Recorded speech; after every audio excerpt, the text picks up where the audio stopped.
Hi, Carol. 違う、こいつがやれって言ったんじゃ。 He's about at his limit. 超えるかどうかは私が決めること。 This is Bob Ferguson. You understand? I don't remember any more of this. I don't remember any more of this code speak. All right? Let's just get on with what is the rendezvous point. You heard it up top. We are back for another epic episode because we've hit another milestone. It's 10 episodes. That means we're talking. And what are we talking? We're talking Whatcha. We're talking what we're watching, what we're playing, all that good stuff. Coming up here on Normies Like Us with your hosts, Colin. Mike. And this is Jacob. Our human names. Exactly. Our regular human names. 370. That is mind-blowing. Yeah. Can you believe our 360 draft was only 10 episodes ago? Oh, good Lord. That's right. That's right. Oh, I forgot. Incredible. But yeah, we're going to be talking what we do on the Whatchas, all the kind of things that slip between the cracks of full episodes, things like that. But we're coming out of spooky season, and I know we did a little bit of finishing up of the spookies. Do we want to go over a little bit of what some of our quick hits were to finish out the spooky season, guys? Yeah, for sure. Let's do it. Yeah, I did a couple of ones off of you guys' list. So I did Life Force, Sexy Space Vampires, very strange. I did Slither. Oh, yeah. Well, hold on. Yeah. Where does Mike land on Life Force? Are you pro like Jacob or negative like Colin? I think I'm negative like Colin on it. It's very Wow. weird. Toby Hooper, though, like I give it a try. It's strange. It's bad, but I could see the appeal, but it's not for me. And then I watched Slither, which is James Gunn, and I was like, oh yes, this is definitely a James Gunn joint. Look at Michael Rooker. And then The Howling. I wanted to do a werewolf one, and so that was the last three. Yeah. But what about you What about guys? Patrick What do you think Stewart of Slither? in Life Force, though? Oh, that's great. Oh boy. Slither was all right. It was all right.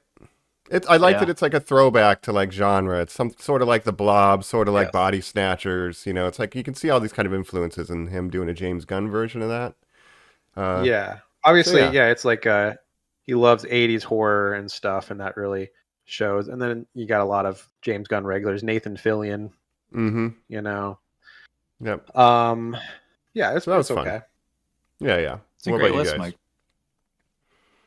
As far as me, I saw a couple more Halloween week. I ended up getting pretty busy. I didn't see Frankenstein, Del Toro's Frankenstein, so I still need to catch up on that one. I wanted to go see that. But I guess it's going to be on Netflix if it's not already, so maybe I'll check that out. I did watch Bring Her Back from the directors of Talk to Me. And I like that one. I think it's a better movie than Talk to Me, which I also liked. But same. It's less scary. It's more like just a heartbreaking movie about grief. So it's a very sad movie. But I liked it. It was on your maybe list in our last episode on the Spooktacular where you said, hey, I'm planning on watching this. Now, Jacob, you love a Weird Brother A24 movie. You love a Safdie Brothers. You love a Philippou Brothers. Sure. These guys are what is their background? These are YouTubers. Is that what they're like Australian YouTubers? Yeah. So they kind of came up with doing YouTube special effects and stuff. I'm not too familiar with their previous work, to be honest, but yeah. How are the special effects in this one? It's all right. I didn't realize. So I knew absolutely nothing going into it, like on purpose. I just wasn't looking into anything, and I didn't even realize that. Well, I didn't know the plot. I didn't know what Bring Her Back meant, and hang on, I didn't know anything about it, and I didn't even know that the great Sally Hawkins was starring in it. Sally Hawkins, if you've ever seen Happy Go Lucky or her her Mike Lee films, or actually probably better known for most people from Shape of Water, another Del Toro joint. Well, right? I think you're forgetting that she was, of course, Willy Wonka's mother, Jacob. Yes, of course. Scary ghost flashbacks or something. But Sally Hawkins, a great actress that I always like, and I love so Sally seeing her in Hawkins, this, doing like a very different kind of performance from her normal thing, I was like, wow, this is great. So I think that kind of really elevated me that they got an actual star actress, a very high level actor to be in this movie, as Well, opposed to talking, which is like mostly newcomers and things like that. don't you kind of see that as the Toni Collette effect, right? Like Hereditary was so like incredibly responsive and so many calls for like a best actress that kind of getting these meaty horror parts is maybe the best thing like a Demi Moore can ask for these days, right? Yeah. Sure. And no, she really carries this film, and I mean, all the kid actors and stuff are good in it as well. So shout out to them. But yeah, I would recommend checking it out. It's very just very sad movie about grief. So yeah, kind of a hard watch. Oh. Hey, what was your favorite Spooktober movie? I don't know. This one was really sad. This was sad. This made me really sad. So I watched that as I announced on our episode, our Spooktacular. I did watch Nosferatu on Halloween. Okay. Nice. That was my Halloween watch, and first time since I saw it in theaters. So my second watch overall, and man, what a great film. And I think maybe I wasn't even high enough on it when it came out, because I did really love it. And man, just the cinematography, the lighting, acting, the authenticity to the period. Of course, that's Robert Eggers' thing, but man, no one's doing it like him, really, to be honest. No, looking forward to his next one for sure. I'm glad you enjoyed it on the rewatch. Werewolf. That's right. We hunted the werewolf. Have you guys seen what Aaron Taylor Johnson looks like now as he's currently filming that film? I figured he just looks like Craven. Yeah, pretty much. But he's got a beard that basically goes down to like, I don't know, like past your neck, Mike. Like he just truly looks like a lunatic. He's no longer a ship man. Coming off 28 days later. Damn it, Mike! I'm a ship man. I'm a ship man. Yeah. Any new memes discovered, Jacob? Did you have a new appreciation for a favorite part?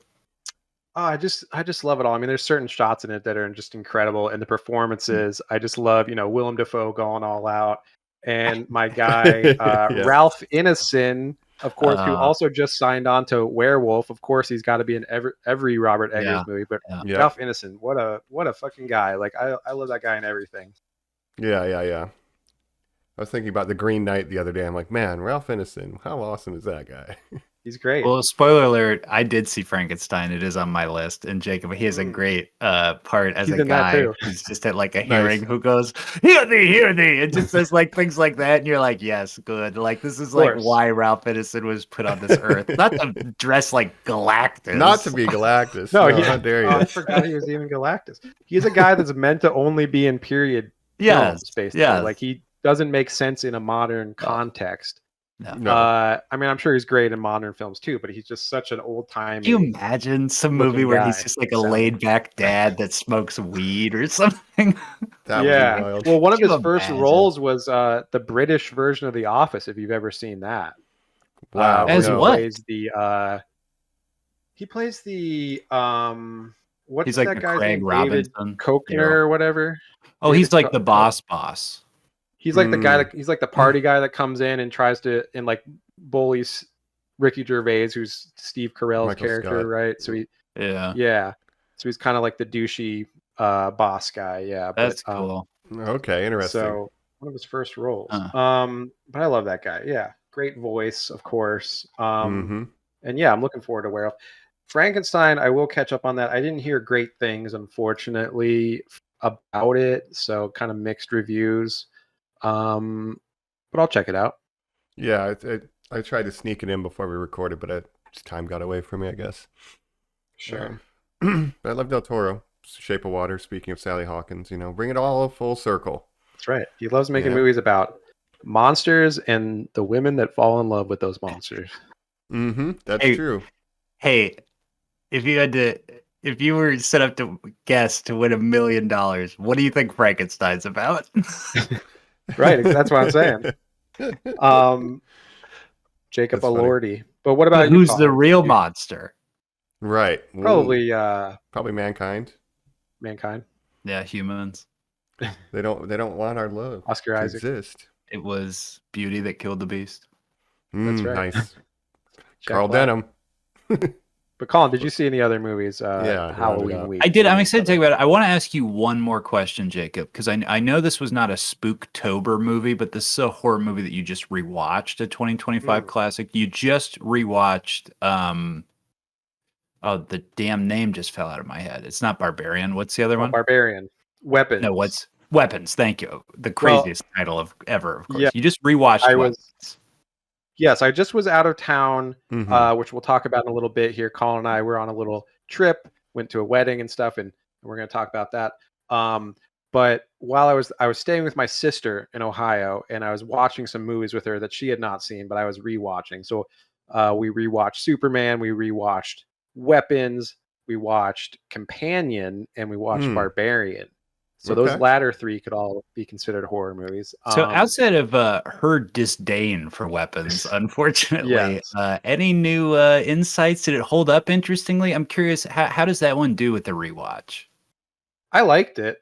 I think actually rewatching Barbarian made me think that Barbarian's a better movie than Weapons.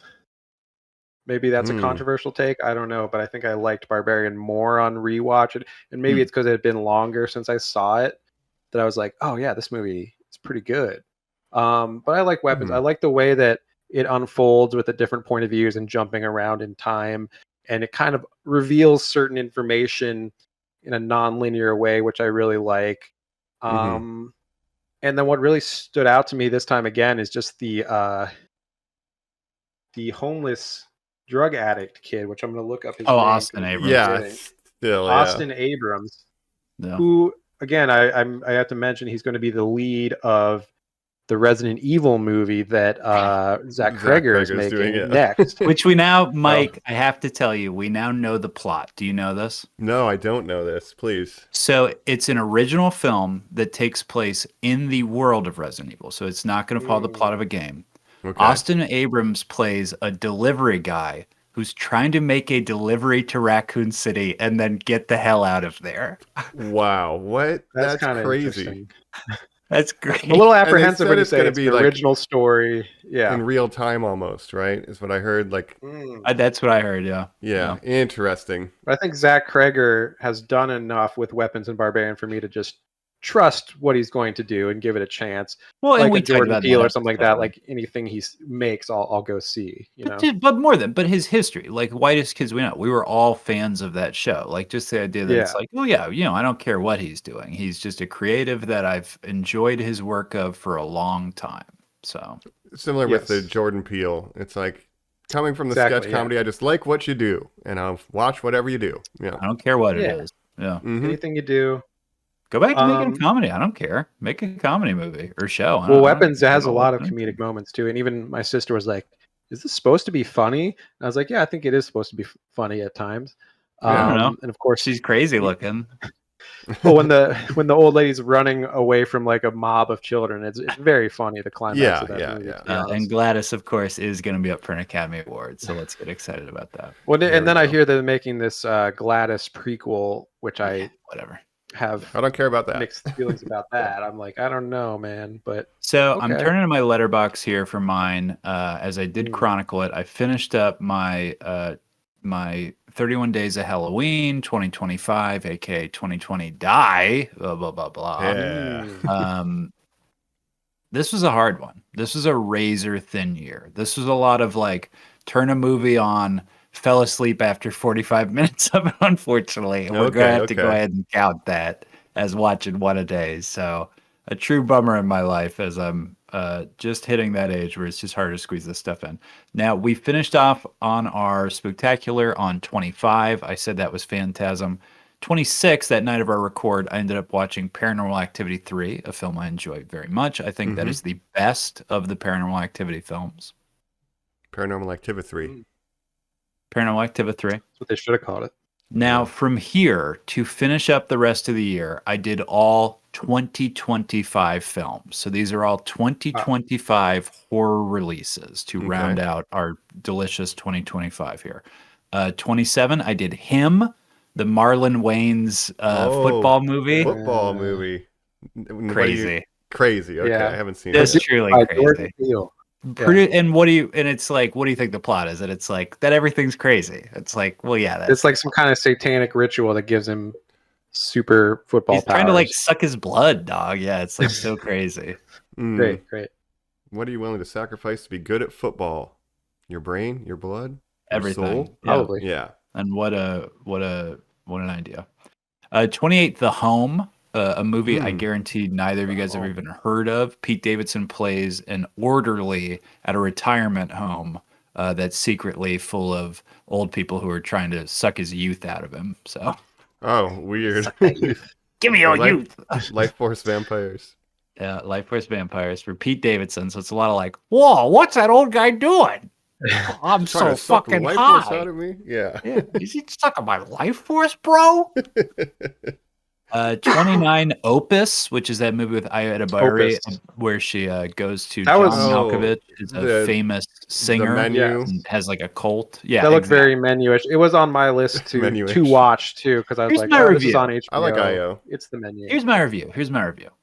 Nobody has done anything interesting with the people, or someone goes to a weird place and everyone acts weird, and the twist is that those people are weird premise since the original Wicker Man. Like, since this whole genre was set up, nobody has done anything interesting with it. It's always just like, no, actually, they're not crazy. Or are they? And you're like, yeah, no, like, I see it all coming the whole time, all the time. That's Is what these Midsummer movies the are. same as would you? Midsummer, Yes. yeah. Yeah. Okay. That's Midsummer's done. You know what, Mike? All right, I'll eat shit on that. The exception Midsummer's that done proves the something rule. That's kind it. of interesting with the Kinda. genre. But even that is just like Wicker Man, basically. The reveal is like, oh, Yeah. Fair. they're weird But at people. least, but to take the angle that at The least village. it's like, well, this is like about her like grieving over the idea of like her boyfriend sucks. Like, it's Okay. like such an interesting movie. So People from God bless. Iceland or whatever are weird. I think. Yeah, that's God the bless message. Midsummer. I love that There's- film. Opus sucked. Yeah. Okay. I feel like there's just Opus sucked. I feel like there's been a million the menus like since the menu came out too, where it's like, oh, this like elusive eccentric genius, and then like Oh, his students yeah. or What whatever. What a role. What was that Now Hunter he asks Schafer you to one? die too? for him. Okay. What? Yeah. Yeah.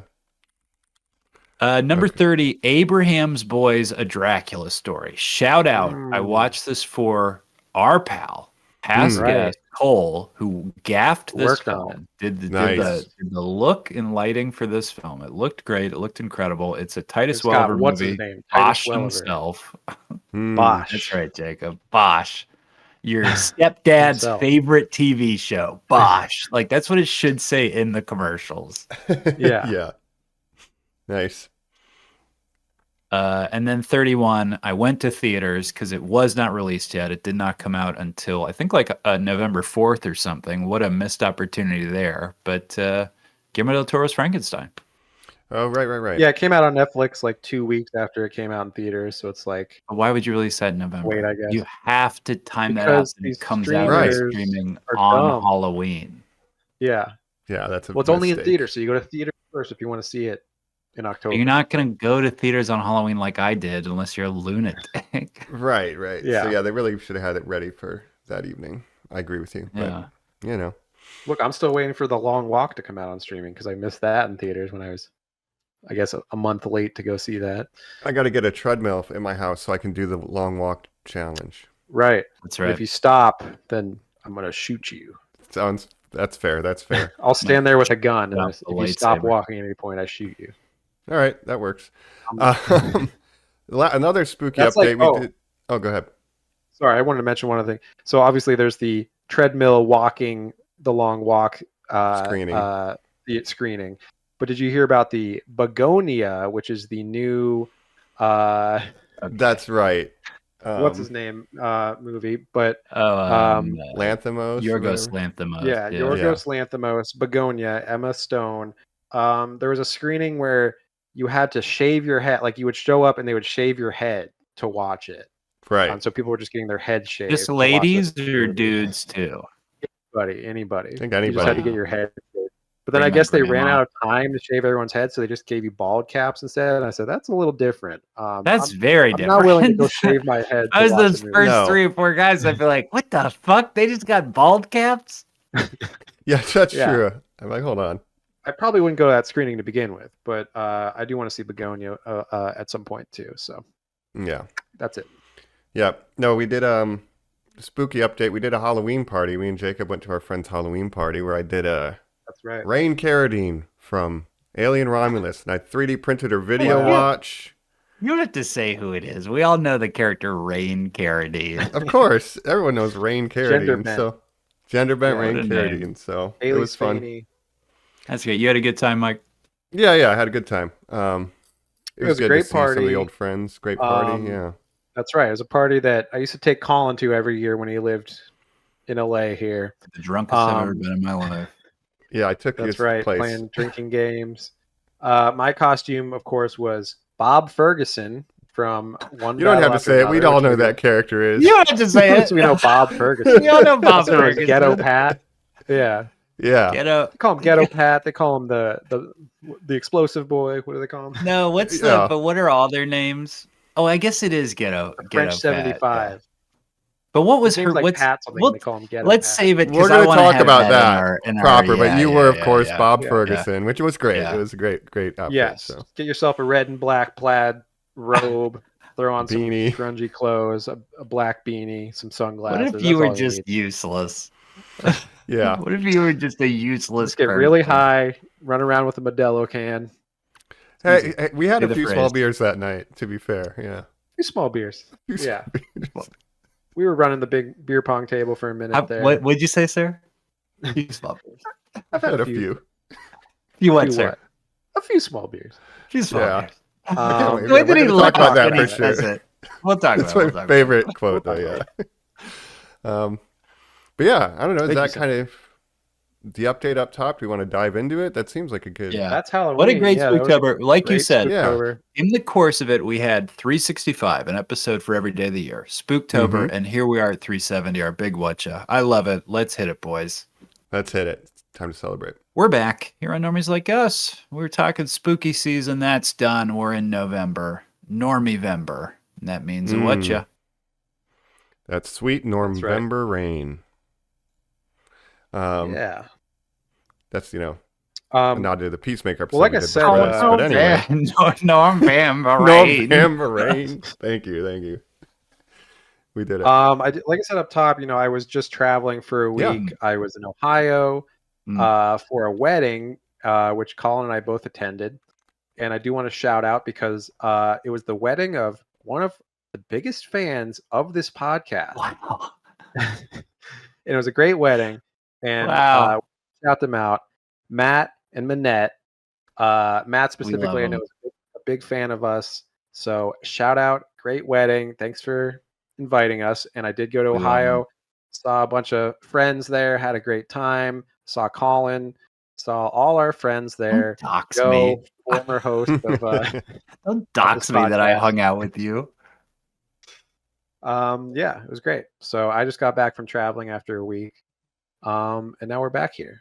And that's why we're What'd a you day think, late Colin? on the release. So thanks everybody for bearing with us. We were waiting That's for right, everybody that's to get right. Good back. point. Yep. So hey, shout out Matt, Manette.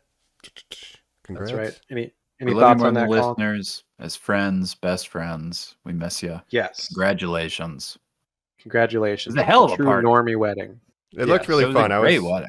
I was jealous of seeing the Got dog dressed up in jumpers our- in person. Finest suits. Yeah, Danced so Um, much. Heck that's yeah. right.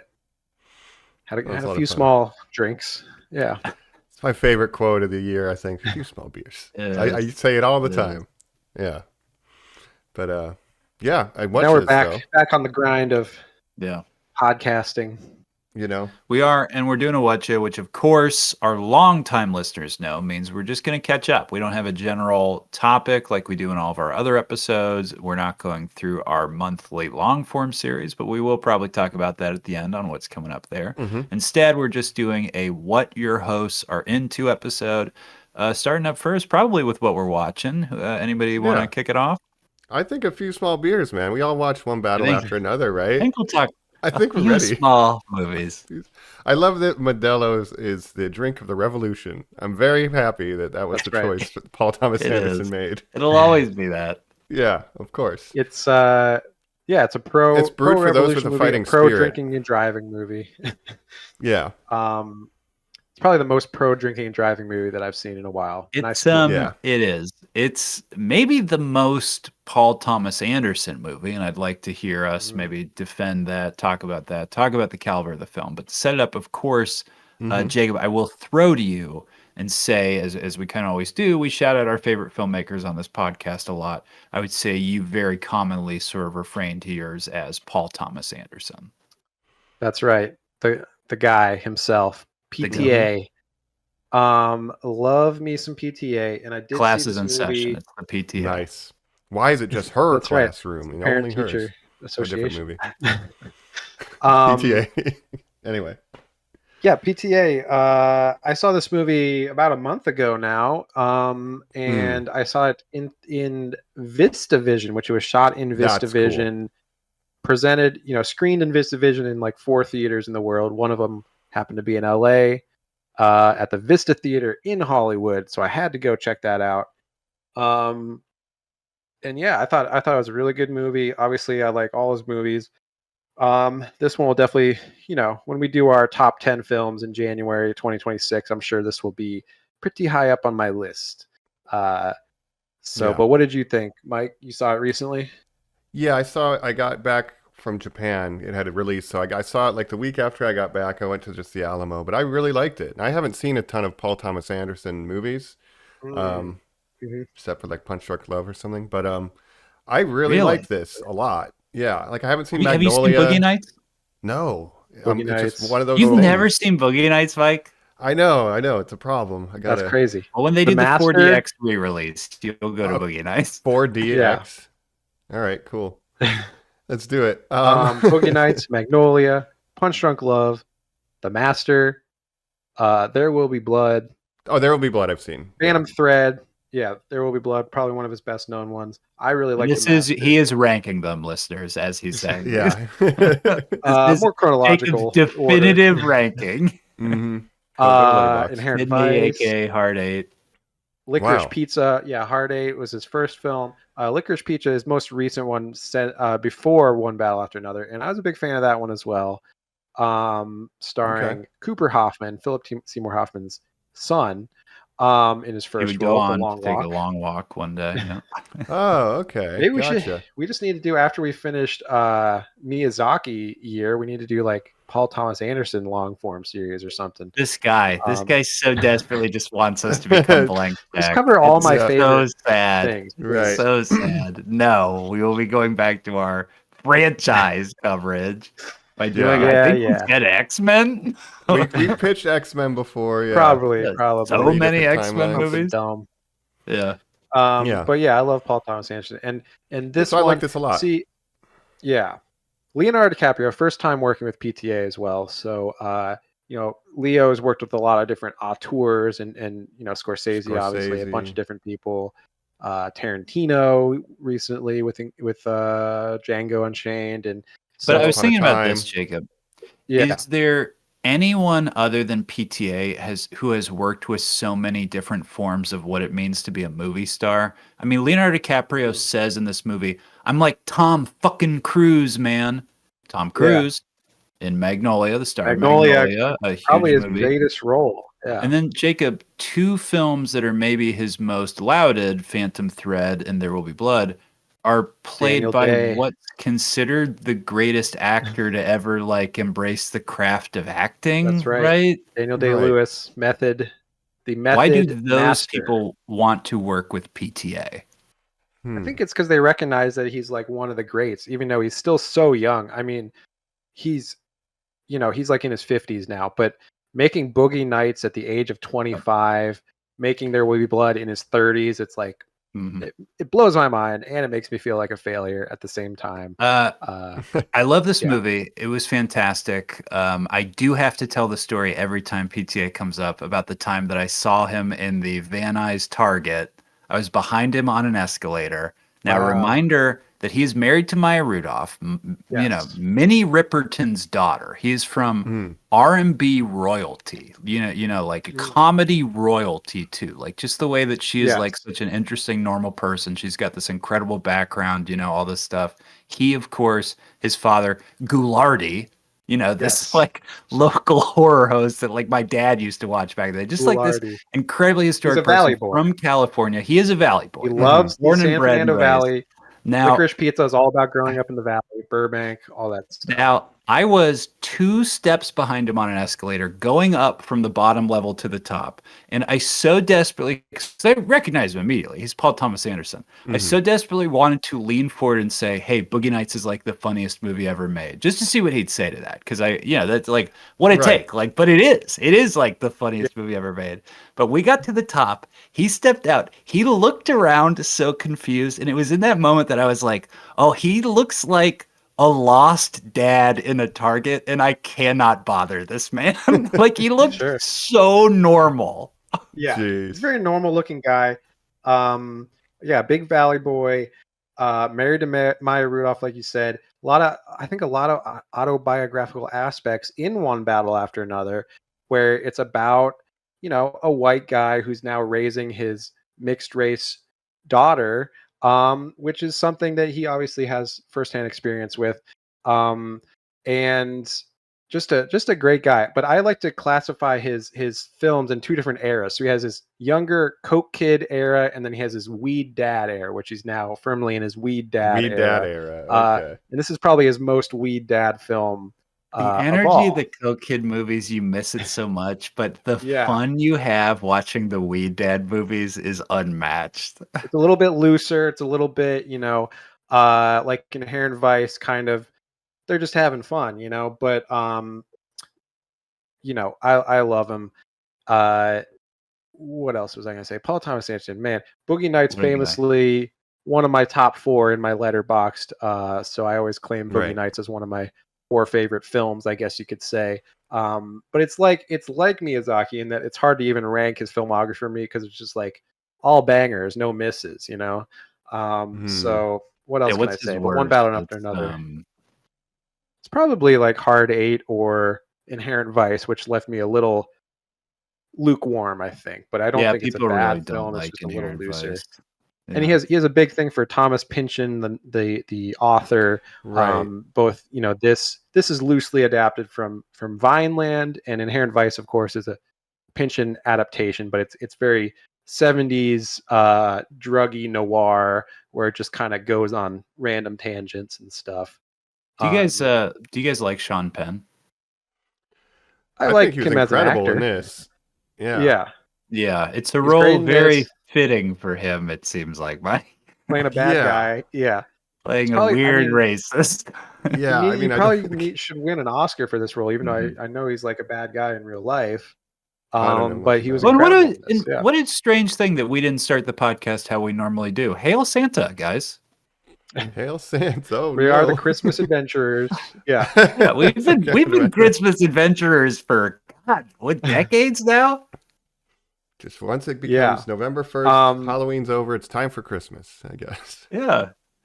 But really, I Mariah would Carey, say- the original Christmas Sleeper Adventure Club Agent. member. Yeah. Sure. French 70. I'm part of the French 75 personally, but obviously this takes place in a sort of heightened world, but not too far from our own world Right. of, ice raids and things like that. Heightened what? I see Um, Mexican people get taken to jail all the time. Yeah. No, fascism but it's- The in heightened part is America. that we're fighting back, Jacob.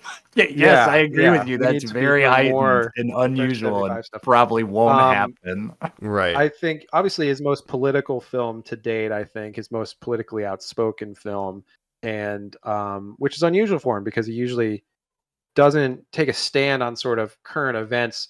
This is also strangely his first film in which you see an iPhone or a smartphone because okay. he does a Oh. lot of period pieces. Sure.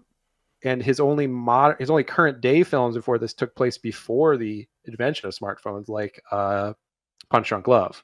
So I think all the he phone loves stuff in period. this movie is really funny. Him waiting on the phone for that really long time is so Yeah, the code words of the, and it's sort of taking the piss out of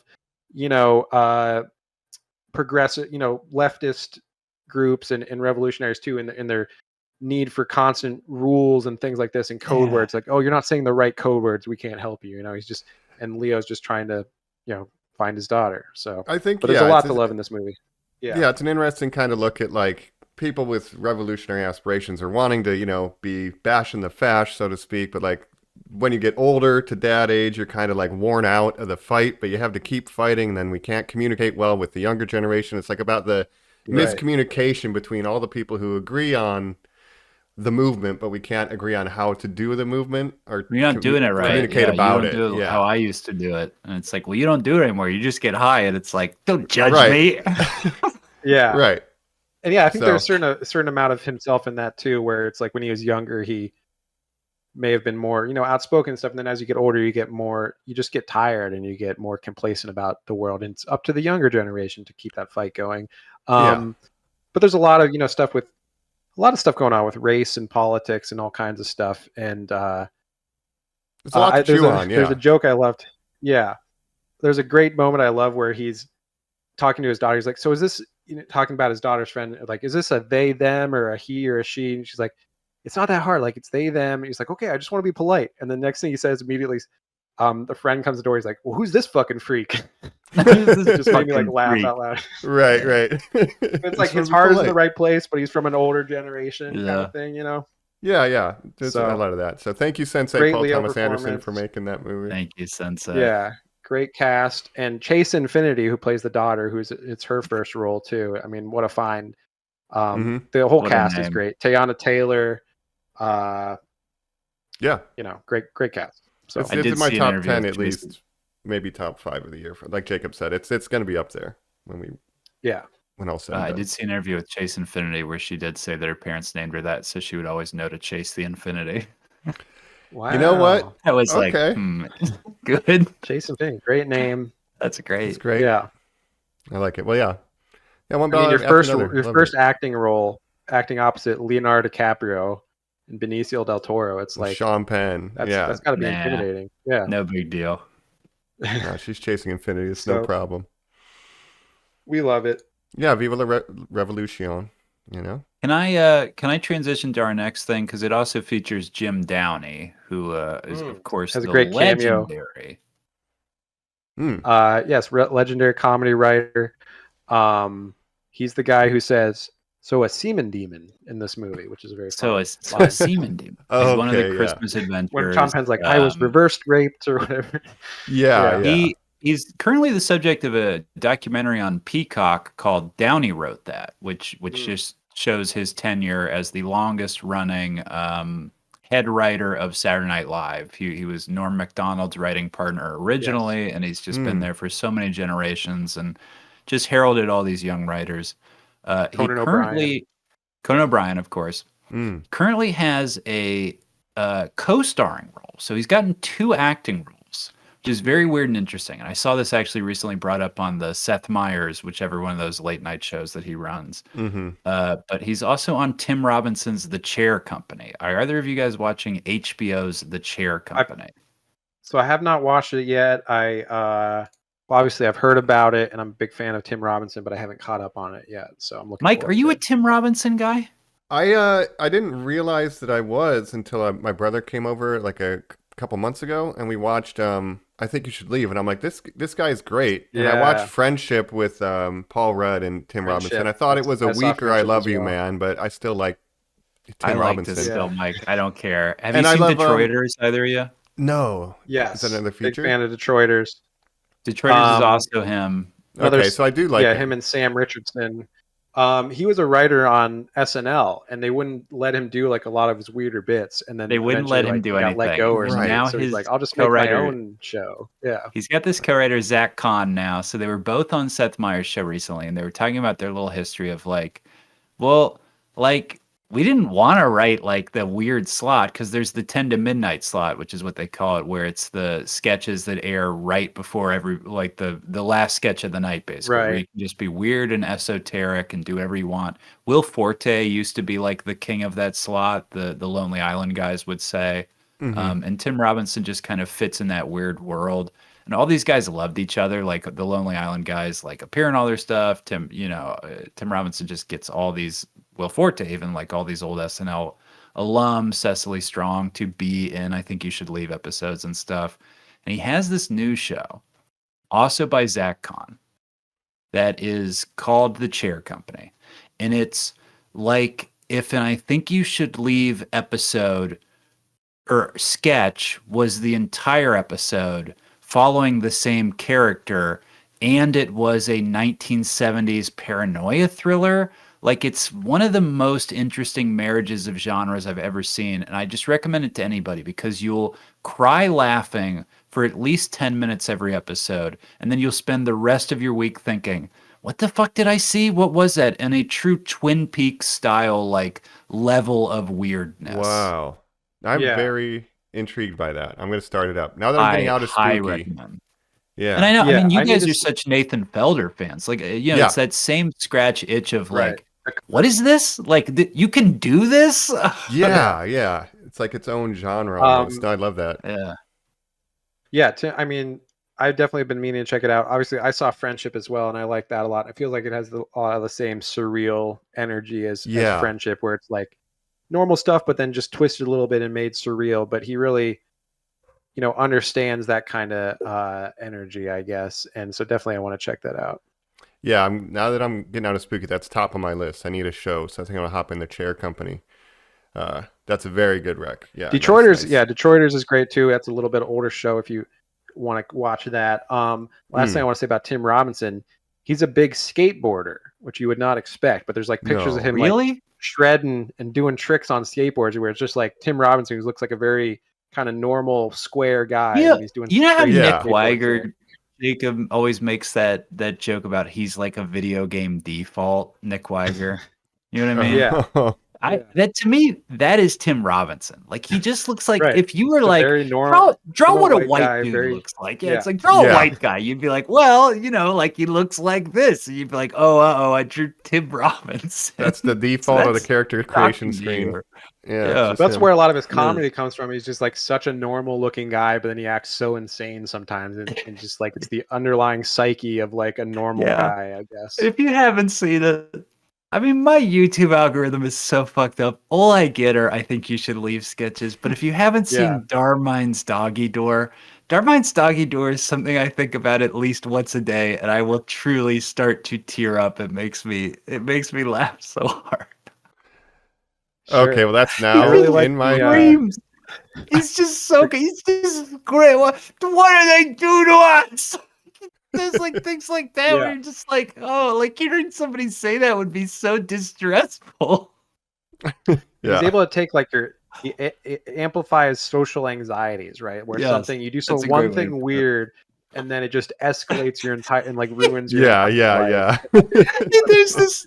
There's this moment in the Chair Company. I'm just so sorry to spoil this, but Jacob, where he's in the middle of a fight in a bar, an argument with somebody, and he can't stop looking over at someone, and he finally stops and goes, "Hey man, your elbow's about to go in your soup." And it causes such a problem, but just the anxiety of looking over at someone and knowing that they're about to like do something so dumb. Right. Yeah. Ones that stand out to me from I Think You Should Leave is the pea stain pants, where it's just a company that has like a pea stain on it. So you're like, no, that's normal. actually not pee. It's That's- actually Yeah. not pee. Yeah. There's special That's actually how the jeans. pants are supposed to look. Yeah. Yeah. The courtroom have to hat donate. sketch is very You funny. have to Oh. donate. What? The He looks like a courtroom hat. fucking idiot. What the fuck?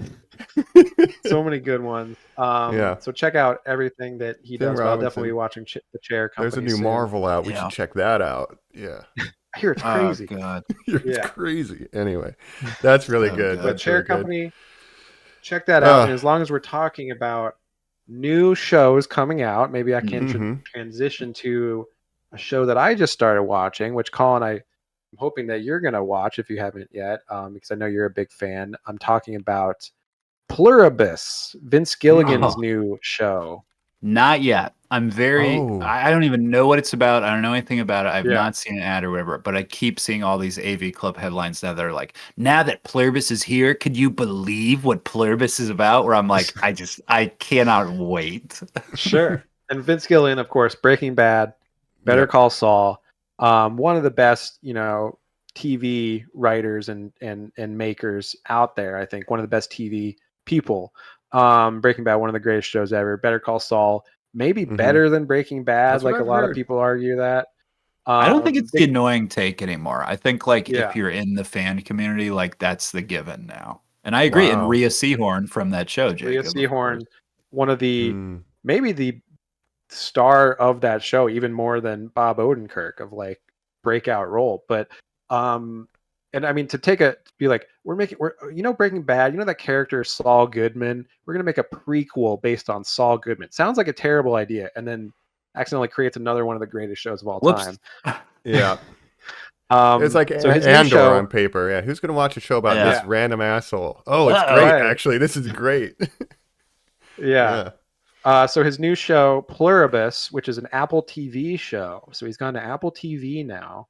And I feel like Apple TV, low key, is like doing a coup of like all the streaming services where it's like, we have Severance, we have The Studio, now we have this show, Pluribus, which is getting like 100% on Rotten Tomatoes and stuff. Do you remember what this asshole said about season 2 of Severance, Mike? And now he's out here saying, A lot of people listing like it Severance, off as a positive. It's a positive.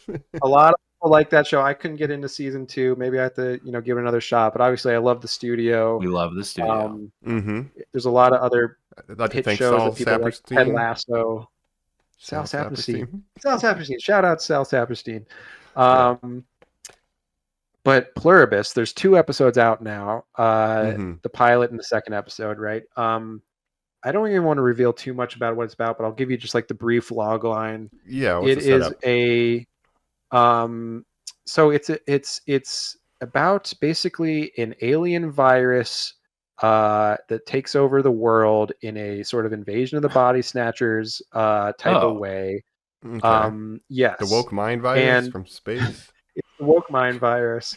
But essentially it makes everybody into just a permanently happy hive mind. So everyone is just happy all the time, but they're all part of this hive mind now, except for the most miserable person on earth, Rhea Seehorn, who's the main character, who's for some reason immune to this virus. And there's like her and like 10 other people are in the world are immune to this virus for some reason.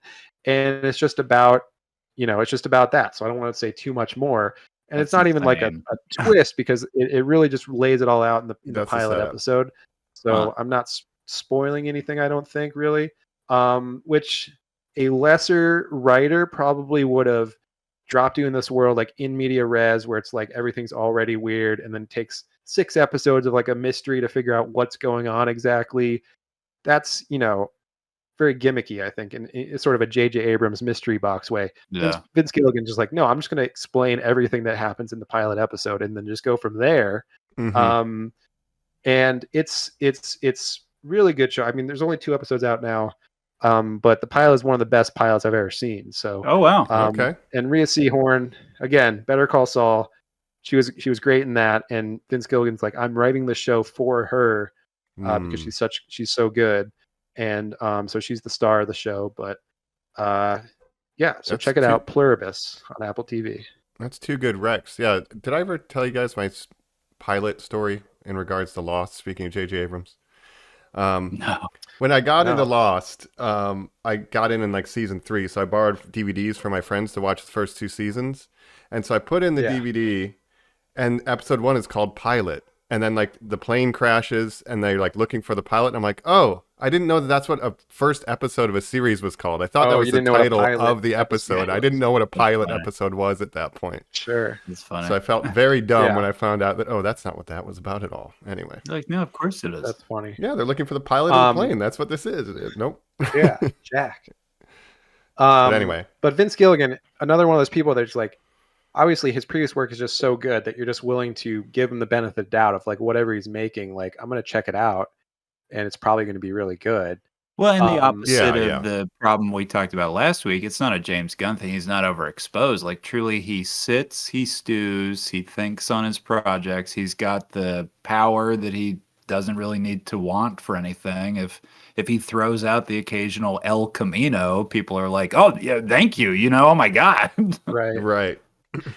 And this show, it has so far has the same sort of Breaking Bad where it's like a cold open that you're like, I don't know what this has to do with the main story, and then eventually connects. You're like, oh, I see. Oh, There's a that's lot of fun. like different tangents and stuff. I love that. So yeah, very Invasion of the Body Snatchers, which I appreciate because obviously we talked about that on this show. Mhm. And yeah, so check out Pluribus. Apple TV is It makes you rising happy. in the It ranks. of really streaming. is the woke mind virus. That's Pluribus. the tagline is basically the most miserable person in the world has to save the world from happiness. Yeah, interesting. Yeah, I want to check that Some out. Vince people are sort of Gilligan. seeing it as an allegory to AI because Vince Gilligan has come out very strongly against AI and is like, I hate AI. I hate And AI so everyone, much. everyone in this hive mind talks like Chat GPT. You know what I mean? Like they're just trying to be helpful all the time, and it's just like Let's put together a it's plan. crazy. So Let's come up with an action item. Yeah. yeah. This is an anecdote, but I find it kind of alarming how now, like the term Google is going out and it's at Chat GPT it. Like we're going to get to a place Yeah. where the AI, term Chat AI, yeah. Like that's just going to ask be Grok. more default. I've been in. Yeah. I was in 2 meetings today where somebody said, "Let me AI that real quick." No. Well, now no. if you Google, literally now you Google get the something, AI and the summary. first thing that comes up is an AI overview where it's like it's just restating what you could just scroll down and Gemini. see from a website or whatever. Yeah, I want to Gemini turn is that the name off, of but the Google AI. yeah, no, screw that. But anyway, my Vince favorite Gilligan lately has learning been model like, is my fuck brain. AI. Yeah, it's the biggest fuck AI. plagiarism machine of all time, So, Yeah, and if the show's about that, AI cool. can't replicate human individuality, right? Yeah, I'd like to So- see AI crush 15 beers in one night. Yeah. Yeah. That's my job. Playing So Bombardment. check out or Pluribus. whatever that Yeah. game's called. Right. Pluribus. Check out the Chair Company. Yeah. Yeah, I want to see those. Well, I have something I watched. So I talked about on the Spooky, this is a pivot, that I went to see the Chainsaw Man movie, Reze Arc. And Oh, yeah. I had never seen the series. So then after that, I watched all of season 1 of Chainsaw Man. Have either you've seen it, Colin? yeah. Jacob, have you? Hell yeah. I've never seen it. I recommend it, and I recommend the movie because I went to the movie again yesterday before it was out of theaters after having watched the series, and then it's like, oh, this makes a lot more sense. Did you, Mike, any interest in tracking down the Puchita popcorn bucket? I mean, I have no great love for Pochita. I think he's fine. Really? But I'm not a popcorn bucket collector except for the D&D one. They had I'm a such headbands a sucker. at the Alamo, though. That's incredibly adorable. Also, what was the one battle after another Alamo? What was the drinks? What was the? Have? It a was few like small beers. So I don't know. A Modelo and a bowl of weed. It's the 3 Modelos. Very small Modelos and a huge spliff rolled next to it. Get a You're bomb like, all rip right, and a few small beers. The popcorn bucket was just a beanie. Yeah. Like when an anime does a character that is the cute character, like Chopper that we're about to see in One Piece season 2 or any of these others, that's kind of my go-to. I'm a huge Pochita stan. I love that little asshole. I like Pochita a lot. It's not about Pochita. It's about plastic buckets that I don't need. But I love the show. Like I'm honestly hooked on it now. I finished season 1, watched the movie again. I'm really into that universe now. So what's good about it from an outsider who knows nothing except it's like a guy with chainsaws for hands. That's all. Well, I really know about it. It's a world where devils exist, and a devil can be a concept. So you can be nuisanced by the idea of something bad, Jacob. Like if you hate cold showers, the cold shower devil might appear, and you'd be like, "Oh, this sucks," or whatever.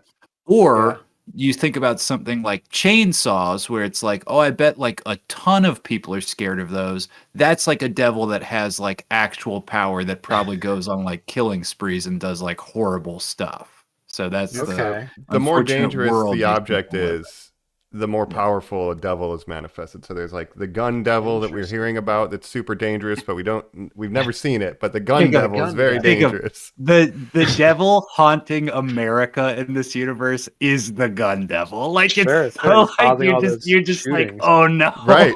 Like stop. It's our greatest fear in America. Leave us alone. Yeah, but I think characters too. It's like it's a kind of a study of relationships too. Like in the midst of fighting demons, you have Denji, who's just a complete idiot. He's 16 years old, and all he wants to do is cop a feel. That's his only motivation in life, and eat food. And it's just about If a girl would buy me dinner, that'd be the That would best be thing in my life. the best. Yeah. So I don't know. It's I just could it's die. fun. You're like, oh Wow. no.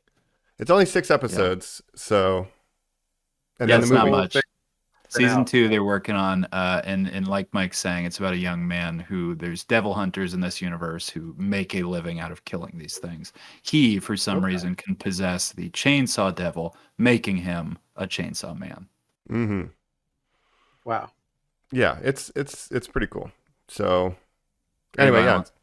very violent. Yeah, it's got Very good funny. action. The movie was honestly like one of the best action movies I've seen in a long time, like years. The movie's good. It might be in my top 10 of the year by the end of the year. It probably will be. Wow. So Nice. yeah, Chainsaw Man. Chainsaw Man. Well, while we're on the subject of animation, I just want to mention one other thing, and I won't talk too much about it because I have mentioned it before on Whatchas, I think. But Smiling Friends, the new season of Smiling Friends is currently airing on HBO. It's an Adult Swim show. It also comes out on HBO Max. So I've talked about Smiling Friends before. Very funny Adult right. Swim animation that I like a lot. And so season 3, check that out. That's all I'll say about that. I'm desperate for a day where I just get like laid off and I can just like be home and have like 5 seasons of Smiling Friends and be like, you know what? That sucked Blaze that through just them. that happened, but it, like literally blaze being the key word there, Jacob, may just be like, Smiling Friends, here we come. Yeah. Well, and the great thing about Smiling Friends, so 2 seasons fully out already, 3rd season currently airing. Episodes are 10 minutes long. So you Oh, can just really? watch a bunch of them in a row. They're very short, very surreal, sort of random Adult Swim type humor. You know, kind of going off of Aqua Teen Hunger Force and those Oh, kind of shows. Like it's take 'em someone, back. it's 2 guys who are the writers. They kind of grew up on those kind of shows. So they're from they're Gen Z, but they grew up watching all those Adult Swim shows, and now they're making their own Adult Swim show. So it's a lot of fun. Nice. And there's a lot of mixed animation. Like it's 2D animation, but then there'll be 3D. There'll be live action stuff, claymation, kind of all randomly in there. So it's pretty fun, and it plays with the medium a lot. Okay. Nice. So shout out Smiling Friends. Smiling Friends. Anything else we've been watching? I know there's some stuff that I'll talk about at the end of the show that we're going to be doing episodes on, so I don't want to talk about that. I guess shout out the Los Angeles Dodgers. I watched that. I guess I'm not a baseball Yeah, guy. shout out. And we're getting a lot of good Jacob texter and all that. Ohtani. Yeah. I'm not Shohei super into Yamamoto. baseball, but Yeah. I've never been a big baseball guy, but I do like it in the playoffs. Playoff baseball is very great. I love the Guardians, my hometown team, of course. I love all the Cleveland sports teams, but Dodgers, my unofficial hometown team. I of LA, bandwagon, and you got to I root admit for it. Dodgers. Yeah. Yeah, I'm a bandwagon Dodgers fan, but when they're in the playoffs, I mean, come on, Ohtani, Yamamoto, they're the Japanese team basically. So Yeah. I wear a Dodgers hat every day to work, just literally because it just says LA on it. so does everybody in LA. Yeah. Yeah, no Now. kidding. But as a guy who lives in Ohio, Yes. when they beat the Reds, I took that thing off until after the World Series because I was like, I will not be hassled because of wearing this hat. Thank you. Yeah, they're ruining Right. baseball. Oh, I think everybody outside of LA. They're wanted just them the to Yankees. lose. Do you have any conversations I had, Mike? They're the modern Yankees. It's just money's ruining the game. Yeah, but please, Yeah. I'm Well, sorry. there's this whole conversation of there's no salary cap in baseball like there is for football and basketball, and so it's like the big market teams can just pay all these stars, which is true. But really, I see it more as a problem of the super cheap teams who the owners are unwilling to spend that kind of money, and then they still get the profit revenue from it. They're just making a ton of profit while being super cheap and putting out shitty teams every year. Well, there's a thing, yeah, where there's like in other sports too, where there's actually not every team is trying to win all the time. Some owners are complicit with just making money. Yeah. Right. We can just coast by being the worst team in the league, And we'll still make a sell ton of jerseys money. and tickets and Yeah. charge beers. Yeah, it's the whole thing. But So anyway, at least the owners of the Dodgers are willing to spend money to win championships, which obviously work. They're now the back-to-back champions of the MLB. And Ohtani, my thing is like generational sports stars, like you have to like respect it. You have to like them. Like I love Ohtani, LeBron. I'm a huge LeBron fan, obviously for a lot of reasons. Now I feel like Victor Wembanyama is the big thing in the NBA, where it's like this guy is an alien. He's incredible. Like he's 7'5". He can shoot threes. He can do everything. You have to appreciate him for what he is, and that's Ohtani. It's like a person like this comes along like once every 50 years or something. Like how can you not appreciate the uniqueness of this guy Ohtani? So so shout out to the Dodgers briefly. It's on Sports Corner, but we've got Jacob, to witness greatness. On you loving those generational talents. When you kissed your sister on the lips the other day, that was an homage to Tom Brady and his son, you said? Is that right? Did not do that. But I support Tom Brady kissing his son on the lips. Yes. Fair. It's a normal thing to do to a 14-year-old. We all know it. That's right. It's just his clone, probably, anyway. Yeah, I guess Tom Brady is apparently cloning himself to create the next great Tom Brady. He's crossing it over his dog with his too, clone dog. Yeah, he's a beloved dog. So that way he can have that dog in him. He's got that dog in him. Yeah. Throw me the ball. Like, oh shit. We're redoing Team Wolf with football. Yeah. Nice. But if you like basketball, if you like the NBA, check out Victor Wembanyama. That guy, he's a unicorn, man. Come on. Victor Wemby. I'm a big I don't Wemby care about fan. any of this. Football sucks for all of us right now. It's not going well. No, all our teams suck. Browns, Bengals, Joe's Giants, all terrible. Joe's Giants firing their coach. New coach. Yeah. It's so bad. Joe Burrow injured again. You have Flacco throwing for 400 off yards IR. age 41. How dare you? Yeah. How dare you? Off IR, dog. Don't you ever bring it up week again. 13, week 14. Anyway. Yeah, just in time to not make the playoffs. Yeah, that's Sports Corner. So they're playing sports, but we're playing games. How's that for a segue? How about we go over to see what we're playing? Esports. Yeah. They're for e-jocks. I'm an e-jock right after this. That's right. We're back. We're on Normies Like Us, where we're about to start playing with our joysticks. We're talking Whatcha gaming. Mm-hmm. What are we gaming, fellas? Beep, boop, boop, boop. What are we gaming? I'll tell you, not what I'm gaming. Yeah. But current gaming news. I haven't played Marvel Rivals in a while, but Jacob shared a tantalizing trailer. True. Today. Yes, we've got the new season about to drop. Of course, as you may or may not know, every new season, the seasons now are 2 months each, and they release 2 heroes per season. So that's one new hero per month. So last season it was Phoenix, it was Blade. This season they just dropped who are the new heroes going to be, and we're getting the lovers themselves, Rogue and Gambit. Remy LeBeau. Rogue and Gambit, X-Men. They call in the video. They call him Diablo Blanc. Does that mean White Devil? I believe it does, and I don't love it. What? Why would you call Gambit that? Yeah. You know they call Gambit the White Devil. Yeah, I've never heard that. For myself here. Yeah, but make a name for myself, the White Devil, El Diablo Blanc, baby. Yeah, I know that. So his voice actor from our Rivals is the same voice actor that does him in X-Men '97. That's cool, awesome. Yeah. Okay. I don't know about Rogue. I have to look her up. But that guy's very talented. Yeah. Mike, how long Gambit is is dropping it been for you? Like tomorrow. I haven't played in the Phoenix Angela era, so I haven't played since season 2. That's crazy. Yeah, all my friends fell off of it. I'm still playing sporadically. I played Phoenix. I forgot about Angela. I should play Angela, but I haven't yet. I've probably played it the most recently. I mean, it feels like everyone's dropped off that used to play it with me. I even have dropped off. I haven't played it in like 2 weeks, but wow. In the last season, I've played it. It's probably the least played since it came out for me, but I did want to shout out in competitive, in ranked. I've played last season 16 ranked games, won 11 of them. Wow. Okay. 11 out of 16 in ranked from last season. That's pretty good. That's pretty Good good. record. That's pretty good. Yeah. So I still like to dabble, but yeah, my friends need to get back into it and play with me. Do you play Rivals? Yeah. I dabble. I was out of town for a couple weeks, so I kind of got out of rhythm anyway. So I just haven't really dove back in. But trying to convince my friends to play, but with this new season dropping, I feel like maybe we can squad up again. Gambit will be the first hero release, so that'll be November 14th. New season drops Gambit, and then a month from now will be Rogue. And Gambit, I took a look at his gameplay video. He is a strategist, a support. Wow. And as a strategist main, I'm very excited to get my hands on him. He looks very fun. He looks very complicated. Gonna have to learn high skill ceiling, but Okay. I'm down to learn. So That's he's more of your a favorite type of utility character. strategist. Yes, He needs to have a like line a about. Mantis or an Adam Warlock. Yeah. Okay. No, if he doesn't have a voice line about stacking the dick in our favor, there's a problem. Yeah, Um, he probably The does. name's Gambit. Remember it. yeah, You gotta have remember it. that. I mean, That's come on. got- Oh, remember how be in good there. he was in X-Men '97? I watched that art. clip.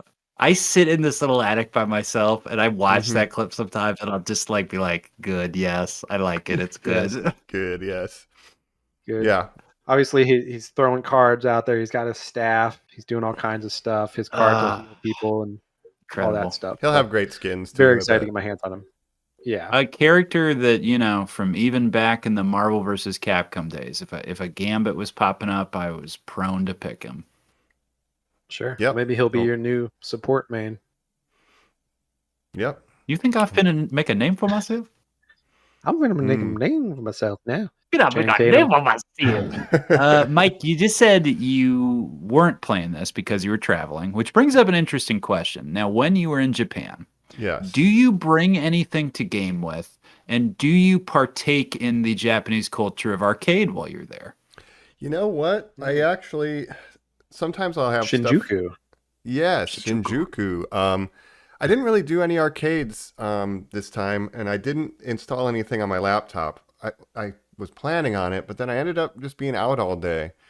But I was going in Shinjuku. I was at a bar, and there was like an older gentleman who owned the bar named June, and we're just chatting, you know, casually in Japanese. Said, Mike, I am Yakuza. And you were like, oh. Yeah. He's like, I need a job. But yeah, this nice guy. Tokyo We're chatting Vice. in Japanese about my trip and stuff, and then he's like, "Hey, do you have a DS, a Nintendo DS?" I'm like, "Yeah, I do actually." He's like, "Here, you can have this," and he gives me the Japanese version What? of Dragon Quest 11. That's so funny. What a Wow. weird game to get. That's But great. what's cool Great is game. it's in Japanese, but it has the furigana for the kanji. So if I can't read the kanji, I can still read it. So I can play this to practice reading.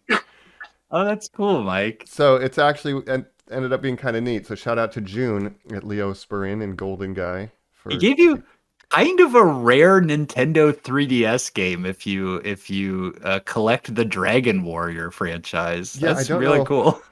I don't know its providence, how it came across it. It had some save files on it, but Yeah. mine now.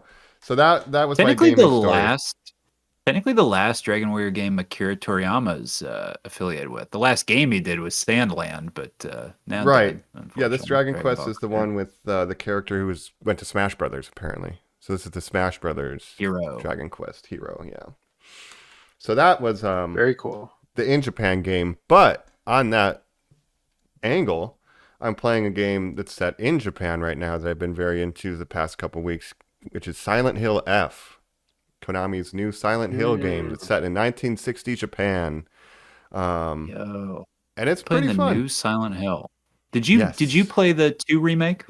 Yeah, earlier this year, and it was one of the greatest horror games I've ever played. It was super scary. I played the 2 remake, and really, it was my first Silent Hill game, and I really enjoyed it. The 2 remake. Incredible.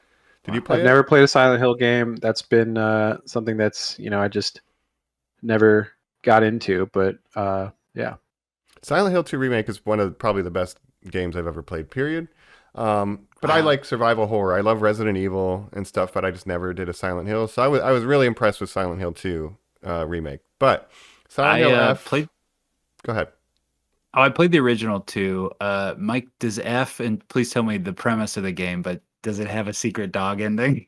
It has a UFO ending. I don't think it has Wow, the dog that's ending.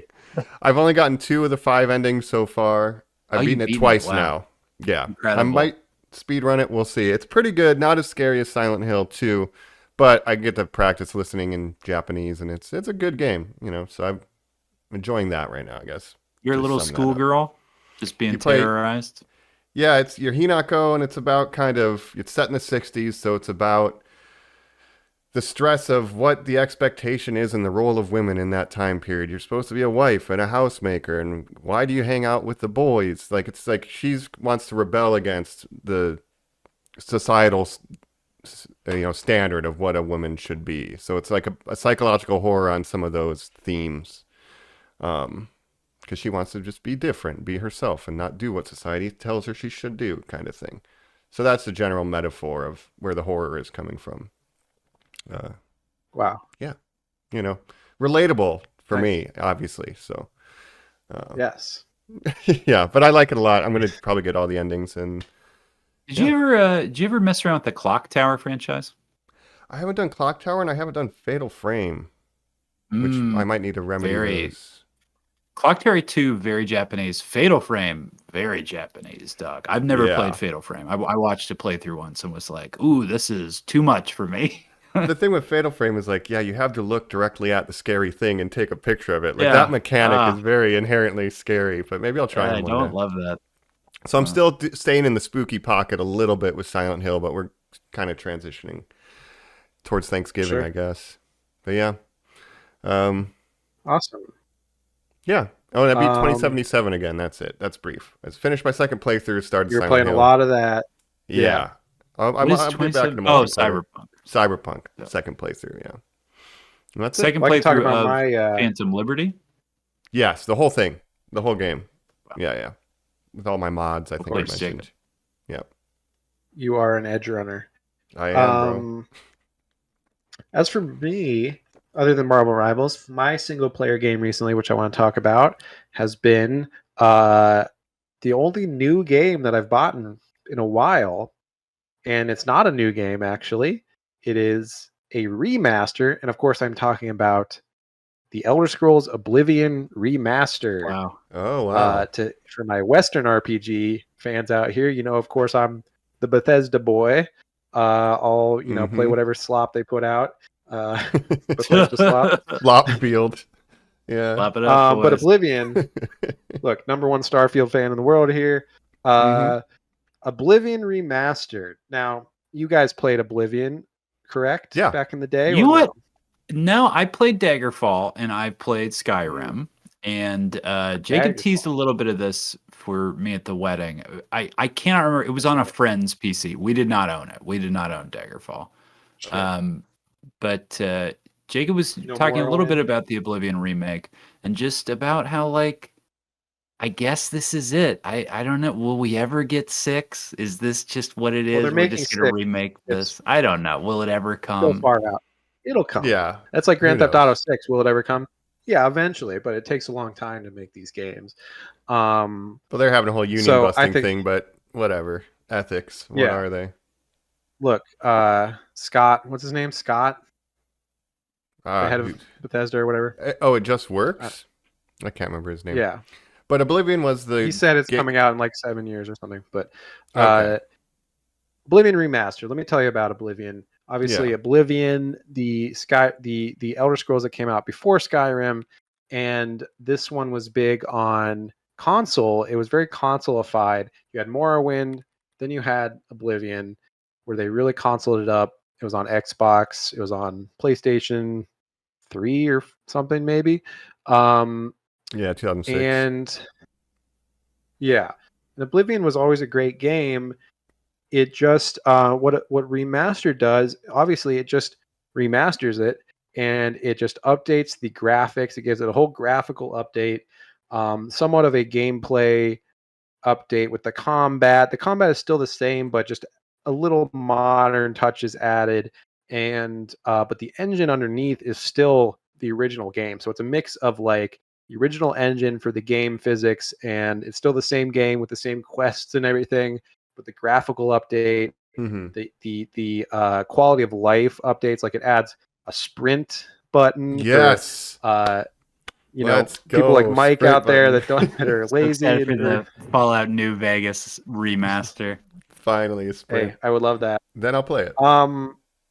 Yeah. So it adds sprint. So for the impatient people out there like Mike, but no, I mean it's somewhere between.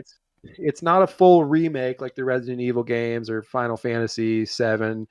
It's still the same game, but it's just the graphical update is the main thing, and so they made it look better than Skyrim, right? Mhm. So if you remember what Skyrim looks like, obviously that's now dated to 2011. But iconic in its own way. Yeah. Yeah. So it now looks better than Skyrim with the same game underneath, and I think in a lot of ways Oblivion is a better game than Skyrim.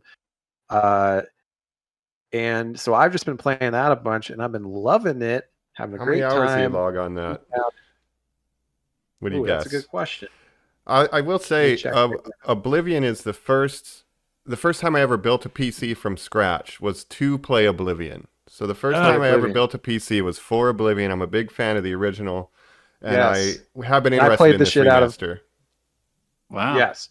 As soon as they announced it, I was like, this is a game that I really want. It's $40, so it's not even like a full price game. You That's might less say, than the 40, that's a Fallout lot one for that a they just remaster, released. but And for Yeah. a sandbox, yeah, I mean, that's still a huge deal. yeah. Yeah. It's like getting a whole new Elder Scrolls game. I mean, if you've never played Oblivion, it is like a new Elder Scrolls game for the younger generation who never caught Oblivion. I played the shit out of original Oblivion as well, loved Mhm. it, but it is like, yeah, it's a little dated graphically, it's a little dated combat wise and things like that. So they're updating that, and Quality so a of whole life. new generation is going to hopefully discover Oblivion. So I've been having a blast with it. I'm 28 hours right now so Okay. far that I've played. So having a lot of fun with that. Can I Doing guess your build? spells. Oh, spells. Yeah, I was oh, going sorry, I to say might have Stealth just- Archer. Stealth Archer is always good. I am a Classic choice. spell sword, which I really like Okay. to be a spell sword in Oblivion, where you're a mix SWORD. of combat and spell work. A battle mage. And I as like they the say. leveling system. I like the skill leveling and stuff better than Skyrim. Oh, yeah. Where it's like Skyrim, they really normified it for Skyrim, and this is not a criticism necessarily. Like it's for a more casual audience, and that's fine because it was obviously very, very widespread, sold very well. Skyrim, one of the best selling games of all time, probably. But they Yeah. made it so that it's very accessible. Anyone can pick it up, and you can become a master of anything if you do it long enough. Right? In Skyrim, in Oblivion, you have to be a little more. It's a little more RPG, where you have to specialize your build a little more, and you can still level up any skill, but you have your major skills and your minor skills. They even changed a little bit how they do the leveling in the remastered to make it a little more. They kind of added some of the Skyrim element to it. So you could, if you spend enough time, you can become a master of everything, but it does feel a little more specialized, which I like from an RPG where it's like forcing you to do a build rather than becoming great at everything, right? What is your highest skill right now? Fishing? Yeah, fishing. No, I'm a spell sword, so I have blades. I do a lot of destruction spell. I do restoration to heal myself and stuff like that. But the magic system's so great in this too, where you have different schools of magic, illusion, conjuration, that kind of stuff. And there's so much you can do with magic. And it's still the same game underneath. So you still have the same dungeons. It can be repetitive at times with dungeons, with Oblivion portals where there's like a million of them. You go in and you kill some stuff and you run around for a bit before closing it up. The gates to Oblivion, but the quests are the same, and everything looks so much better. Like it's beautiful, beautiful skyboxes, beautiful grass, beautiful Just wander around. shrubbery, and yeah. And you can see like things so far in the distance, like your draw distance is so much further. Like obviously it just looks way better than a 2006 game. Of course. We're in Cyrodiil. And you can see the capital city from like anywhere in the state. What's that? In Or the Cyrodiil, is that province, where we're whatever it's at? called. Cyrodiil. Where the Empire Yeah, so you have is? Skyrim to your north. I think for Elder Scrolls 6, I don't know if it's been announced, but what they should do is have the entire continent of Tamriel, where you can just go anywhere in Tamriel. I think that would be really cool. Obviously, very ambitious for Elder Scrolls 6, but doable, I think, rather than limiting it to one province. With how long Yeah. we're waiting, I think, they should do that. Yeah. But I loved Morrowind. Morrowind remaster would be kind of hard because it's so old that it's like the graphics are so much different. And the other thing about Oblivion I like is they kept in some of the jank that makes it like lovable, like you can still make ugly looking like faces and stuff. Right.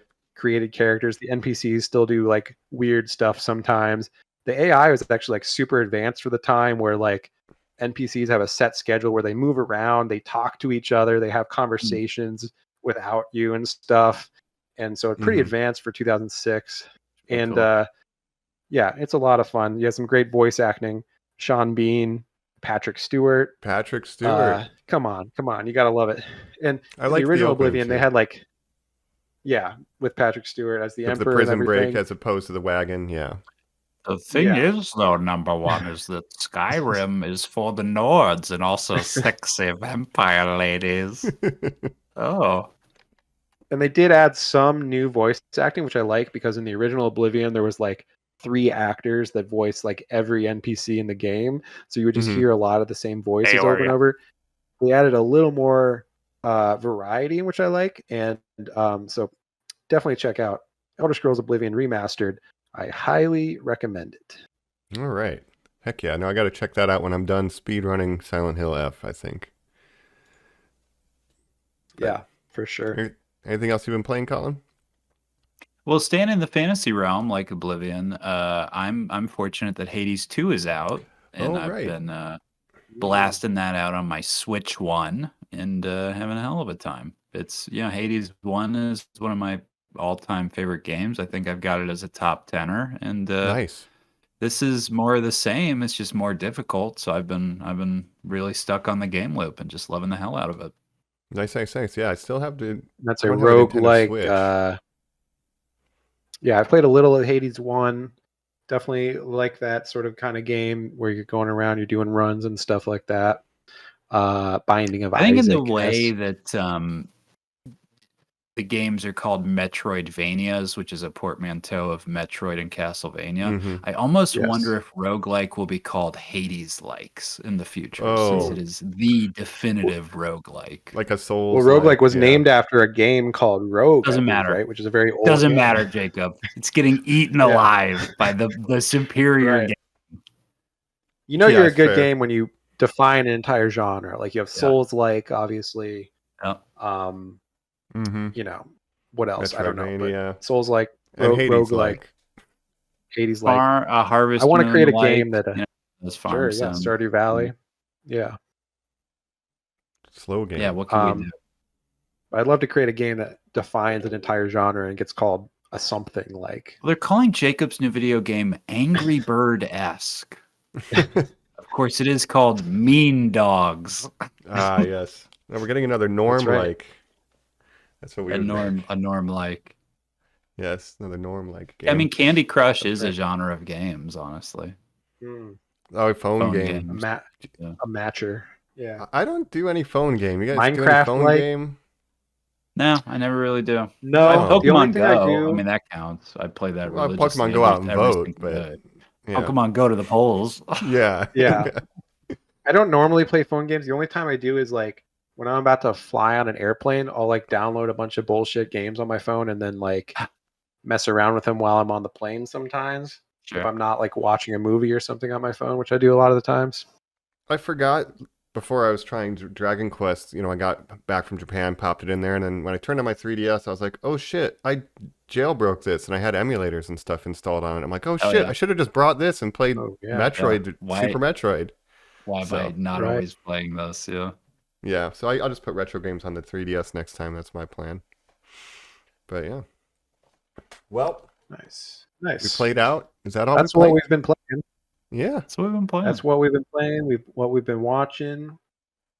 Yeah, I think we can go wrap it up. Talk about and then figure out what we're going to be doing in the future, and we'll just wrap it up. Absolutely. All right, right after this, Normies. We're back here on Normies Like Us, where we are wrapping things up on our special 370 Whatcha. Yeah, that was what we were getting down with. We always kind of talk a bit of a preview stuff at the end here, what's coming up. This is like the ultimate eye roll from Jacob, probably. But I will say, starting to get a little excited about Stranger Things. Oh, really? Coming soon. Yeah. I don't know. It could be good. I don't know. Yeah. We will be doing Stranger Things. Yes. Might as well. Might as well. You know, I mean, we've been on this journey for like 5 years. You know, got to see it through to the end. I'm going to keep running up that hill, as they say, and just see how if they can land the plane or not. It's been so long since the last season. All the actors are so old now, and it's hard for me now to separate all the drama happening off screen. Right? You have the David Harbour drama. You have Mm-hmm. various cast members drama. There's Zionist cast members and things like that. So there's a lot of stuff going on off screen. Jeez.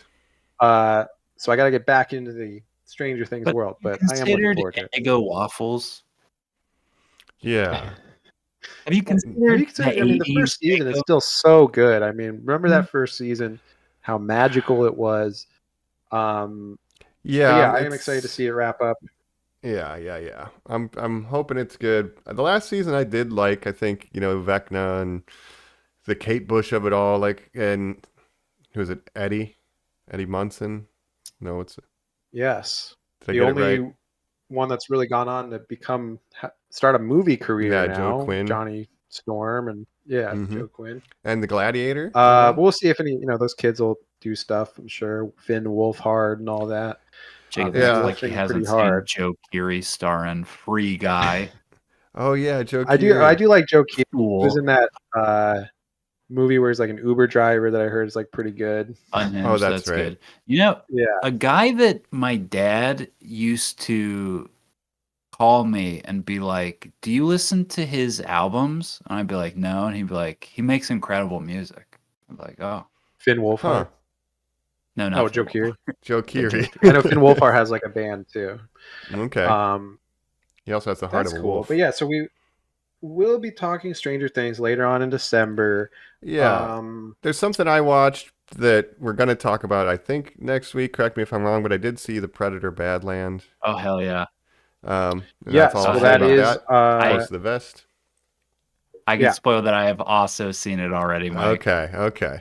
Nice. That's great. You guys have both seen it. I have not seen it yet, but I will announce that is our next episode. So next Monday, we will be talking Predator Badlands. Mm-hmm. So I'll go see that very soon, obviously. Dan Trachtenberg, director of Prey. Killer of Killers? Yeah, did you guys see Killer of Killers? No, I'll watch it did before not. we record, though. Yeah. Just I guess finish he's out the the Predator Kraken expert trilogy. now. But in his list of feature films, it is listed. It's so interesting that Dan Trachtenberg is like, "No, I directed all of Killer of Killers," and you're like, "Oh, yes, okay." Huh. On Netflix, so I'll definitely check that out. I thought it was a show.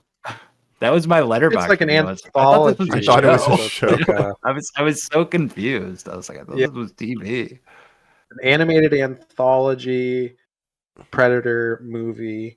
And we're in November, and November, it feels like it just started, but really there's only 2 more weeks what did you call it? Of episodes. Normie-vember. Normvember. I believe we're in Normvember. Thank you. Normvember, named after Norm from Cheers, R.I.P. It is when we cover our Cheers seasons. Yep. Yes. But yeah, so even though November has kind of just started, there's only 2 more weeks of episodes in November, because 3 weeks from now will be December 1st. Whoa. Which is crazy to think about. But so next week, Predator Badlands. Week after that, we'll be returning to our Miyazaki long form series with Princess Mononoke. Great one to come back on. Yeah. Very excited for that. Yeah. And then we'll be into December, where we have some stuff going on. We've got a new Avatar movie coming out. And I ain't talking The Last Airbender, folks. Nope. I'm talking Fire and Ash. The Na'vi, they like fire. Volcano. Fire and Ash. And yeah, Get some banger episodes coming up. Gen V, we may be touching on some Gen V season 2, something we've all been watching, I believe. And I've forgotten most of it, but I did watch all of it. I know I watched all of it. It did happen. It happened. The Boys. Yeah. I'm excited to get back to Miyazaki for sure. Then Stranger Things is coming. Yes. So we're going to do Spirited Away in December, and those will be the last 2 of the year. So that'll be a lot of fun. Can't wait for Spirited Away. Holiday Styles. That's true. And that'll wrap up 2025. Crazy to think that we're almost This year's Yeah. almost over. It's almost 2026. Thank I'm God. still alive. Right. I'm still alive. We're still in hell. We're still in hell. The government is Horrible. coming back He to talks life. more I like guess. that every day. Beautiful You're like, ballroom. Yeah, Guy's it's in only a matter charge of of our time now, lives. You know what? One thing that keeps me going, I think, besides having a few small beers around, is I just think of the capitalists. And when I see something like this movie coming out in 2027, I'm like, oh, well, they want to make money off that. So they got to keep us alive to at least They can't. see this Society thing. can't end yet. They need me to buy stuff. Yeah, Like, they I need say me to that buy all stuff. the time. That's the only thing I Oh, got. God, I re-listened to kinda our like, last episode. We just spiral. It's incredible. At the end of Peacemaker, hard we not just start to. saying, "What are we doing? What is Donald Trump has ruined the world?" We'd like talk about that for like 40 minutes at the we end. got It's lost. crazy. Right. It's maybe one of our Yeah. best episodes. Honestly, It's hard not to now. So I appreciate having this time hard to just not to talk doom about stuff with you spiral. guys. At one Yeah. point, I just say nothing matters anymore. We're talking about Peacemaker. And I just say nothing matters anymore. We just get to nothing. Look, Peacemaker season 2 got us so Ugh. depressed that we were talking about Uh, how the state of the world is so bad. No, But, I'm excited for Pluribus now. I'm watching Yeah. Pluribus. I don't care, dog. Pluribus, check it out. Vince Gilligan. I mean, Chair company. that's the thing Watch with these shows. capitalism and new things coming out. That's something I tell myself to stop myself from killing myself, which is basically Right. like, oh, I have to stay alive to see the new Avatar movie. I need to see Avatar the next 3 or 4. I need to see gotta- season, One of those rare Stranger moments Things where I season 5. stretch, I get as far away from the mic as I can get, and then Jacob says that, and then I turn into a husk of a human being and just curl up into like my shell. Guys, but we mental health gotta is important, Keep going. We got to get to If you're feeling 380. that way, normies, definitely Yeah. tell somebody. But Tom fucking um, Cruise, you gotta jump. Okay, That's jump right, now. That's a good way. I gotta Hey, see you one. gotta go. Another, You gotta jump. Yeah, when is the last Marty Avatar movie Supreme coming is out? coming out. The gonna look last it up. Avatar movie? I don't know. I mean, it depends on how many James Cameron. I mean, how long will he live? So I guess is the Avatar question. How 5 many is can we pump apparently out? 2031. So like we're good. Society's Alright, gonna be. We got till yeah, we're still okay. we're here. Someone's got to buy all this shit. Telling myself I gotta. How I gotta old am stay I gonna alive be to in see Dune Part 2031? 3. What is that? That's 40 I I will will be 41. 40. I will I'll be be in like my 41. 40s. Yeah. Oh man. No, Gonna but I get tell myself a myself, red I gotta robe. stay alive to see Dune Part 3. Like that That's right. fucking matters. No, but if But, they're advertising it, it indicates society should in some way be around. I like to tell myself it might not be great, but Right. I don't know if we're Gotta gonna stay alive for the Armageddon. 2026 midterms, Mhm. 2028 presidential election. That's gonna be a lot of fun. Can't wait for that. That's What is gonna it be called? You guys bring it up all the barrel time. of laughs. Yeah. What's the Star Trek thing? It's like this. We're in that part of it. What is it called? Oh, like the Bell riots or whatever from Yeah, PS9. we're in the Yeah. Bell Riots. We're in the Bell Riots era. Yeah, we're in the bad We're getting times. there. We're coming World up War on But we're getting utopia, closer. guys. Yeah, yep. We just got to push towards utopia. Basically, A in little bit Star Trek, further. there was World War III, which caused like basically a bunch of nuclear weapons and stuff, and then from the ashes of that, we get this utopian space. Well, first we have a society eugenics war, eventually. and then we Eugenics wars. we yeah. get a little bit of utopia, then eugenics war, then back Con. to utopia. Yeah. right. What if you guys saw my driver's license one day and then my real name was Colin Nunyan Singh? What would you do? Oh no! You couldn't Should stop killed him me. when he was a baby. I'd be like, yo, introduce me to your sister, La'an Nunyan Singh, please. Oh, yeah. Yeah, I could use some let's dance take some lessons. dancing lessons together. Exactly. It would be only logical. Casual. Yeah, Yeah, that's gonna get another I don't know, season. something yeah. about It doesn't matter. all our favorite shows having mediocre new seasons where it's like, Peacemaker season 2 was disappointing. Stranger New Things was disappointing. Stranger I was New thinking Things, about that's this. not what I meant to say. I Stranger was thinking about this. I do want to end New on world. this, Jacob, Yeah. because you were talking about how in for the New Year's you'll read your top 10 list and talk about the top 10 Mhm. films that you Yeah. loved of this year. My favorite episodes of the season of the year that we Mhm. do. Yeah. We always say in those like, and this was a good year for movies, or we always go like, and this was a bad year for movies. What is 2025 so far? I think it's a good year for movies, and I think Mhm. we had a lot of good genre movies. We had a lot of good horror, Sinners, 28 Years Later, weapons. Like there was a lot of original horror coming out, and then you have like one battle after another. I have really high hopes for Marty Supreme, the Josh Safdie movie. So yeah, I think it'll be a good year for movies. Yeah, I think it's been a good What about year you? overall. Yeah, I don't have my list up directly in front of me of everything from this year, but the only thing is we did have a Jurassic World movie, but that's okay. The rest have been pretty I was good. gonna do a segment where I asked you guys in the last episode to list the top 10 highest grossing horror movies of 2025. I was like, we don't have time. And I just always get so tired. But would you guys be shocked that the number one was Jurassic Park with $890 million? And they call that a horror movie. Sure. Well, those Wow. always do well, even though, yeah, I don't understand why.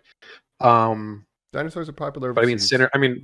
it was a good year for Warner Brothers, right? They had like Warner Brothers is 6 crushing it. back-to-back like hits in a row.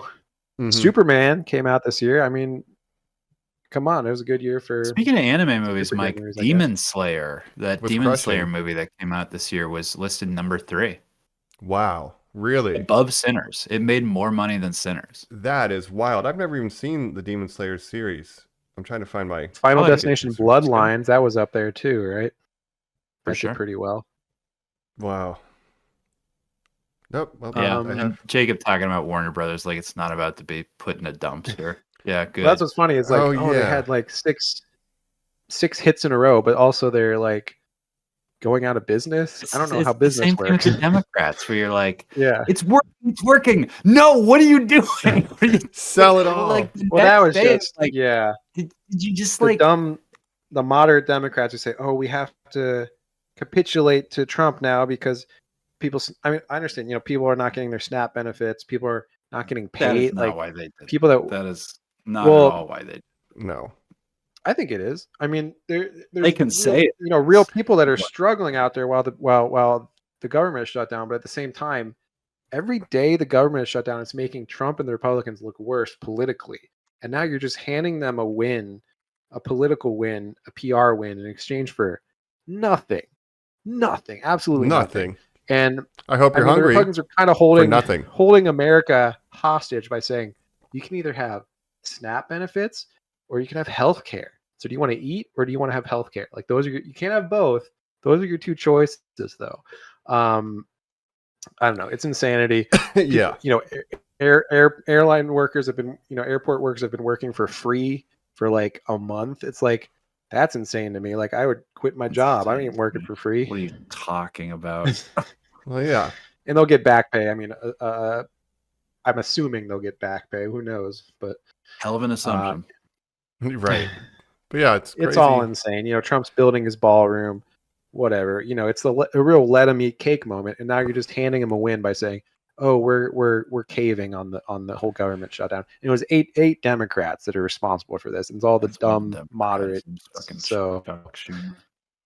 yeah, Chuck Schumer, we're gonna Chuck Schumer. do something to him that Yeah, as Yeah. funny as your cousin. Yeah.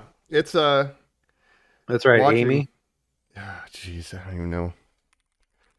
It's great. We're We spiraling. need new again. Democratic It's like leadership. Peacemaker.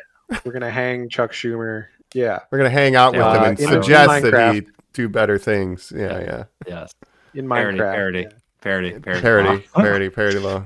So, anyways, this has been another Whatcha, another great episode. This like is our- Jacob said, our we've got all ending that stuff breakdown. coming up. That we do every Our- episode. Yeah. You'll notice our at the weekly end of breakdown. most Normies episodes, as the years go on, the surrealism of the world infringes right at the end, and you can just feel us like give into breaking. madness for a moment. So we Yeah. we apologize. We assume Stay you tuned feel for the same Predator way. Badlands. Stay Yes. tuned Yes. for Badlands, Little L Fanning. Consume. And yeah, we've been your hosts. This is Colin. This is Mike. Totally satisfied This with the is world. Baby Jacob. Soon to be New Year's, baby Jacob. Happy Normie. Happy November. Yes. And shout out So- Matt and Manette again. Congrats to Yes. you both. Congrats, Matt Minette. We love love you. ya. And I didn't say any of the Twitter stuff I normally do, so normies, you know what to do. You know what to do. That's Watch right. us on YouTube. Check and us out on YouTube. do all that. Cool. Bye. Bye. See ya.